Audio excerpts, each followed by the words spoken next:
Center of mass by itself is a relatively important concept in physics and engineering. Certainly, if you're building a bridge or building a car, you care about where the center of mass is to do with the stability of the thing that you're building, and it's certainly going to play a part in chemistry and biology, any science. Center of mass is important by itself, but it's also very important when we're talking about the motion of a body. When we wrote down F net equals ma, we never really talked about which part of the body is the net force exerted on and which part of the body accelerates, acceleration A. So for example, if I've got a body, my physics book on a table, and I give it a push, there may be multiple forces on it, but I give it a push, and its center of mass is going to accelerate. It may also rotate. What that means is that different parts of the body are moving at different speeds. So which part of the body accelerates at acceleration A? Boy, I don't like this color. Which part of the body accelerates at acceleration A? What Newton's second law actually says is that the net force on a body is exerted on the total, I'll explain that in a second, total mass of the body times the acceleration of the center of mass of the body. M total is obvious, right? If we're talking about a single body, then M total is just the mass of the body. It's what we've always called M. But I'm writing M total there for a reason, which you'll see in a second. And it's the center of mass that accelerates at A. The body may undergo other motion, but when we exert a net force on a body, we are accelerating the center of mass at the acceleration A given by Newton's second law. What this says is that all forces act as if they're acting through the center of mass of a body. And in addition, let me just take that one. And let's take the book. Let's just say the center of mass is probably about the center of the book. If I exert a force on the edge of the book, you know that book is going to rotate. That book is going to rotate. It is also going to translate. Translate means center of mass motion. That's translational motion. The object may rotate around its center of mass. It's possible for the center of mass to not move at all, in which case you're only undergoing rotational motion. Or it may translate, the center of mass may move, or it may do both, right? So it may rotate about its center of mass, and it may also translate. Imagine, coming back to my example in a second, a wheel. If I take a bicycle wheel and I lift it up off the ground and I spin that bicycle wheel, if I spin the bicycle wheel, it rotates about its center of mass. But if I put it on the road, what happens is the bicycle translates forward as the wheel spins, so you get both rotational motion and translational motion. But what's important here is that all forces act as if they're acting through the center of mass of the body. What that means is that if a force makes a body rotate, it is still going to make a body translate.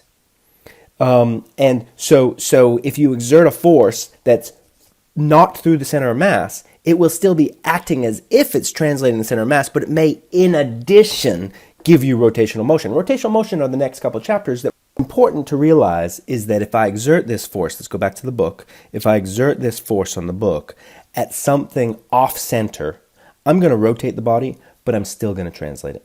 I'm still going to translate it, and it's still going to have an acceleration, F net equals ma. But I'm going to get additional motion, which is additional rotational motion. Okay, all forces act as if they're acting through the center of mass of a body. Now, what about this M total? Well, this is true. Remember, we with center of mass, we can start talking about multiple bodies, and this is true for a system of bodies. So if you exert a net force on a system of bodies, by a system, I just mean more than one. Actually generalize Newton's second law. Let's say that we've got multiple masses and we've got multiple forces, and they may be on one body or two bodies or three bodies. It is true that the net force on this system equals the total mass of the system times the acceleration of the center of mass of the system. So it's complex the way I've drawn this here, right? If these were all the same mass, maybe the center of mass is about here in the system, and then I add up all my forces, F1 plus F2 plus F3, the net force maybe is in that direction. So that means that the center of mass is maybe accelerating due to all these forces in that direction if we apply F net equals m total A. So now all we're saying is that Newton's second law holds for an extended mass or a system of masses, and we just have to understand that m is the total mass, A is the center of mass of the system or of the mass. Let me just prove that to you. Start with the general definition, that's definition, of the position of center of mass, three-dimensional position of center of mass, since we really do live in three spatial dimensions. And let's take the derivative of both sides, the time derivative of both sides. Therefore, the time derivative of both sides, d dt of our center of mass, is equal to the time derivative of, I just wrote the time derivative, we haven't taken it yet. So let's, on the left-hand side, we get d r center of mass dt, and on the right-hand side, m doesn't have the m doesn't change with time. Mass of an object or mass of the system doesn't change with time. Actually, we've got to be careful. There are situations where maybe mass changes with time, but we're assuming we're in a situation where we've got objects of mass m. They don't change with time. So this time derivative gets absorbed all the way to dri dt. In other words, we pull out the constants. We pull out the constants and we take the time derivative of the things that change with time. So what does this say? What is this quantity here? This is a velocity. That says our center of mass. Hopefully you're following along. That's the velocity of the center of mass. So therefore, the velocity of the center of mass, right? It's just a time rate of change of a position vector. So that's a velocity vector. Velocity of the center of mass equals the sum of mi, and this is the velocity of each individual piece. So that's vi over m total. So there you go. The time derivative, I'm going to go ahead and multiply both sides by m total. M total v center of mass equals the sum of mi vi. Okay, so what does that tell us? This is actually an important concept. We're going to use this in a little bit. I'm going to come back to it, but I do want to define, because there's this quantity mv. I want to define this quantity called momentum. Is a vector, and it's called p for reasons which I can't remember historically, and p is defined as mv. So the momentum p, which is a vector because it's a scalar mass times a vector velocity, is equal to mv. In general, we've got this momentum. Now, what are the units of momentum? The mks units are kilogram meters per second, and that is not given a name. I don't know why somebody didn't give it a name. Why don't you just name it after yourself? And we'll just call it the Valentina.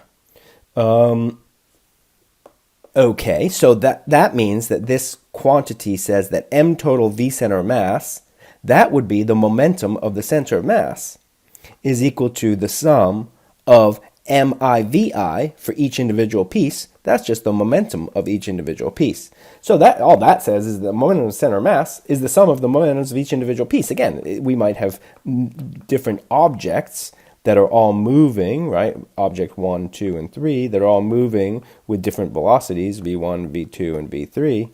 And all we're saying here, this is unimportant for now, but it will come back to later, is that if we've got each one has their own momentum, m1, v1, and m2, v2, and m3, v3, then the momentum of the center of mass of the system, who knows where it is, let's say it's in here somewhere, is equal to the total mass times the velocity of the center of mass, and that is equal to the sum of all the individual momenta. Okay, anyway, that's besides the point for now. We'll come back to that. But we define this quantity called momentum. Let's go ahead and keep going, and then we'll come back to momentum and take another time derivative. So we had m total v time derivative of each side take the time derivative of the whole thing. I'm not going to write it out, right? So again, m's are constant, so what we really get is m total dv center of mass dt is equal to the sum of mi dvi dt. What is that? That is m total a, the time derivative velocity is acceleration.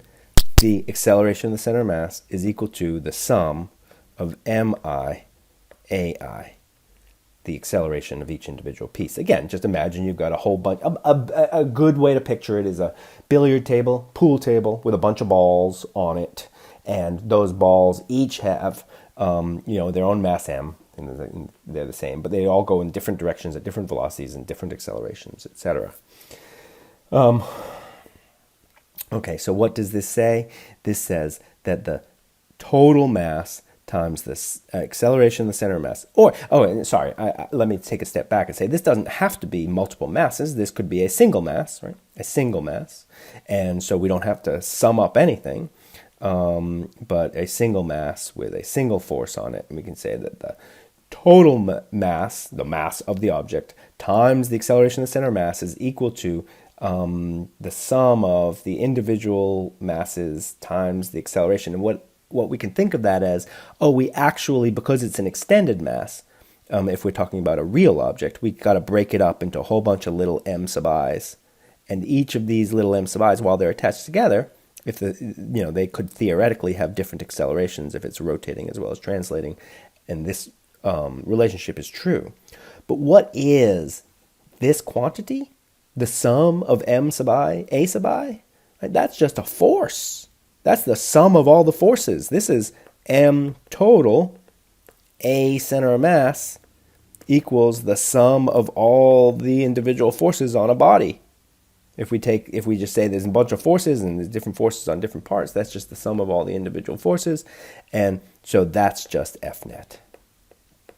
So what this says is, by simply taking the second derivative of the center of mass, we find that the net force on a body or a system of bodies is equal to the total mass of the body or the system of bodies times the center of mass of the body.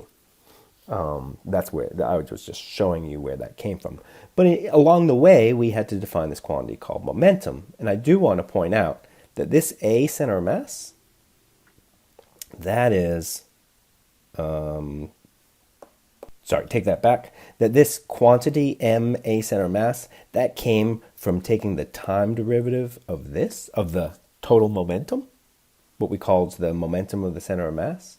And so I actually want to rewrite Newton's second law. Newton's second law. That's where we were before we took the derivative, right? We had this and we took the time derivative and found out that that was equal to the net force. So this, and what we did here was we just said, m total is constant, so we can pull that out front and just take the derivative of the velocity. M total is constant, pull it out front, and the derivative of velocity acceleration. But what if I just said there are situations where M total is not constant? The total mass can change. If you're driving down the road and you like littering and you throw trash out the window, the mass of your car is changing. That's a bad example. A good example that physics books always use are rocket ships. When you send a rocket into outer space, right, a significant mass of the rocket is made up of the fuel. So the actual mass of the rocket as it flies gets smaller. It's significantly smaller. And so the mass does change. So maybe we shouldn't be pulling, right? That's a special case. So that for a special case where mass doesn't change, which is the case that we have really been using all along, then we pull out the M total and we get that. But in general, Newton's second law is actually not that. We've pulled the wool over your eyes. Is that the right word? F net is equal to dp dt, is the time rate of change of momentum, right? Because this is momentum. So it's the time rate of change of momentum. So what that does, this is Newton's second law. What that does is it allows, dp dt allows for mass change or velocity change. So that is actually Newton's second law, the way Newton stated it. If you look in Newton's original papers, That's the way Newton stated it. We have only been using the special case of mass not changing. Let me take this one step further and say, if I multiply both sides by dt, right, Newton's second law, F net dt equals dp, what does that say? Well, what this says, remember d is just a small change.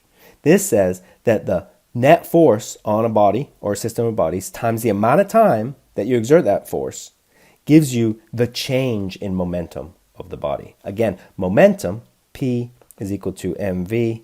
So the change in momentum, let me do a big change. Change in momentum is equal to mv final minus mv initial. Right? That's just change in.